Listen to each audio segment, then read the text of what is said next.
Hello and welcome. I'm Rob Terry. This is our video on how we treat porn and sex addiction with the Karuna healing approach using mindfulness and acceptance and commitment therapy. The first most important step of healing in my journey was mindfulness. You can see from the Buddha behind me, there he is. I won't get weird about any of the spiritual elements of Buddhism, but Buddhism is very important to me, and the psychological principles behind it are transformational. In Buddhism, we learn the first arrow won't kill us. The first arrow might be, let's say, for example, shame. Shame won't kill us, but the second arrow might kill us. That's the negative reaction to shame. We typically think we have two possibilities. One, with, for example, the negative emotion of shame. The first is to attempt to escape or suppress shame. The second is clinging on to shame, feeding it, wallowing in it, ruminating on it. Buddhism teaches there is a third possibility to non-judgmentally be aware of the shame and do nothing about it and continue with whatever we're doing. Continue with committed action in acceptance and commitment therapy. The act of non-judgmentally being aware of and welcoming our thoughts and feelings has changed my life. It's made me calmer, less reactive, able to regulate my emotions, and able to endure difficult feelings without acting on them. It's been a few years for me since sexual urges have been really difficult to endure. Now, but I still practice these skills every day. Every day when negative emotions come up like frustration, fear, anxiety, resentment, rejection, or shame.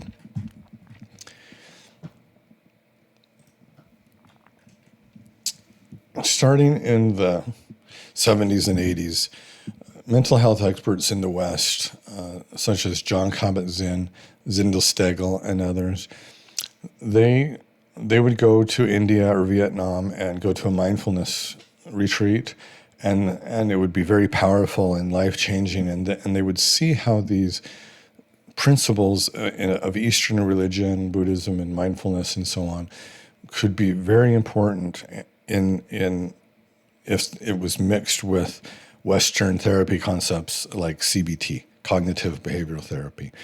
So they combined these, and out of this, a family of therapy modalities grew out, and these are some great therapy modalities. MBSR, mindfulness-based stress reduction. MBCT, mindfulness-based cognitive therapy. ACT, acceptance and commitment therapy. DBT, dialectical behavior therapy, which is known for being the best in treating borderline personality, or what I would call it anxious attachment, severe attachment insecurity. So we'll use the ACT framework when we talk about these therapies. ACT is evidence-based, meaning all kinds of studies show the effectiveness of ACT in treating different mental health symptoms, especially addiction and even specifically porn addiction. There are less than a handful, it's kind of sad, we need more research on this, but there are less than a handful of actual case control research studies that show effectiveness of treating porn or sex addiction in any therapy modality, and ACT is at the top of the list. CBT is typically considered the top evidence-based therapy modality for addiction treatment, and historically it's been the primary therapy modality used that CSATs use in treating sex addiction. That's changing as some newer therapies come out. ACT outpaces CBT in many studies, such as there's an alcohol study, nicotine, food, there's a chocolate study, gambling, and so on. So it's a little bit more complex than this, but let me simplify to make a point. The idea behind CBT is the process of changing our negative thoughts that are tied to maladaptive behaviors. I.e., I have a thought that I'm unlovable, And a subconscious part of me is constantly seeking validation to feel loved. And it found a way to meet that need in a twisted way, a maladaptive way through porn or compulsive sexual behavior. I really love CBT, and I do a lot of CBT principles in my therapy, mostly through an IFS lens. But acceptance commitment therapy, which is grouped as a third wave CBT, attempts to change behavior not by changing our thoughts, like in CBT, but simply being mindfully aware of our thoughts and creating space for those thoughts so they become tolerable and don't overwhelm us into maladaptive coping mechanisms. Because sometimes it's difficult, especially when those negative thoughts are deep or are stored deep in our implicit memory in the subconscious and are tied to trauma.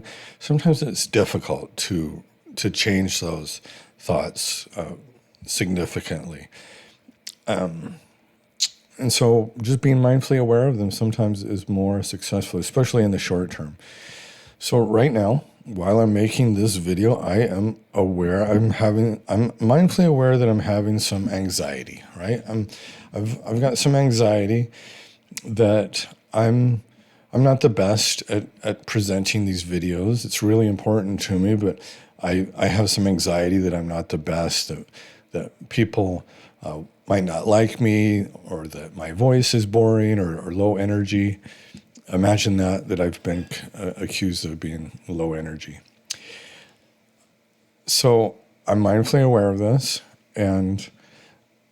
but I don't need to change that. So CBT might be, let's change this thought, and maybe I can think of some reasons that people really do like me, that I'm really high energy and an exciting presenter, but maybe that's difficult to convince myself, so I don't need to.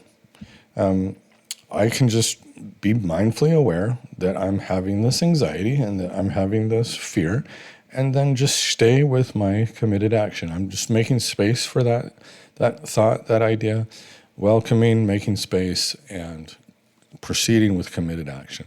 And I say let's do both. Let's do both ACT and CBT. We will use ACT principles of mindfulness, values mapping, expansion, urge surfing, cognitive diffusion. So this is, instead of saying, I want to act out, we're going to diffuse, create some distance from that by, I'm having the thought I want to act out, or even I'm noticing I'm having the thought I want to act out. This creates some space and some distance and makes it so those thoughts don't feel overwhelming. We learn our brain is a body part. We are not our brain. Our brain is constantly producing thoughts, some helpful, some not helpful, some true, some not true.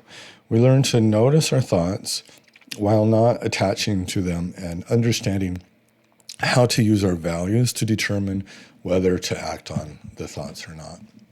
We learn the difference between control and willingness. We've been in a tug of war with the urge monster, and we'll learn how to drop the rope and walk away from that war. We're not going to be in a war with ourselves anymore. We learn that experiential avoidance, that's the unwillingness to feel negative emotions that suppress. I can't feel boredom. I'm going to a website. I'm going to my phone. I can't feel shame. I can't feel anger. I'm suppressing these, and I'm escaping through addiction. We'll learn that we can handle our emotions, and that experiential avoidance is actually the cause of many of our mental health symptoms. Now, acceptance is not just accepting the state of our condition. I've heard some therapists use this improperly, like especially about porn addiction, saying we should apply acceptance commitment therapy and just accept ourselves that we use porn. And that's not it. Acceptance is not accepting our current situation. We will always try to improve our current situation. Acceptance is related to willingness and allowing and to be willing to be in the present moment of feeling negative emotion, and instead of suppressing it or ruminating on it. It's just being willing to anxiety. I'm feeling anxiety. Anxiety's here. Being willing to move forward while I feel my anxiety, while I feel my depression, while I feel my shame, while I feel my anger. I'm noticing my anger. I'm willing. I accept my anger. I'm not accepting the bad behavior that I do when I get angry. I'm accepting the fact that I'm feeling angry right now, and I'm making space for that as a normal human emotion, while not acting on it. Tara Brach's RAIN method is a major component of this module of our acceptance commitment therapy approach. Please immediately drop what you're doing and get the book Radical Compassion by Tara Brach on Audible. She does the narration herself. Her voice is soothing. There's some great guided meditations in this book. And RAIN can change your life. RAIN, the R in RAIN is to recognize. I recognize I'm feeling fear. I notice the thought I'm having about it. I notice where I'm feeling it in the body. I recognize what's going on inside my mind and my body. A is to allow. I welcome and allow this feeling. This belongs. Yes. Welcome fear. Fear is here. I in RAIN is investigate. I get curious about the fear. Where did this come from and why now? What is this part telling me, the part that feels the fear? I investigate deeper into where I feel it in the body. Is it getting stronger or weaker? This is maybe where I'm doing some urge surfing. And then I nurture. If the fearful part could speak right now, what would it say? What would it say it needs? Imagine wrapping up the fear like a baby with a blanket and nurturing it. That's from Thich Nhat Hanh. He's another important Buddhism guru that I incorporate a lot into my material. RAIN, recognize, allow, investigate, nurture. So that's an overview of our approach when it comes to mindfulness and ACT. I highly encourage a habit of 10 minutes of guided meditation a day for my clients.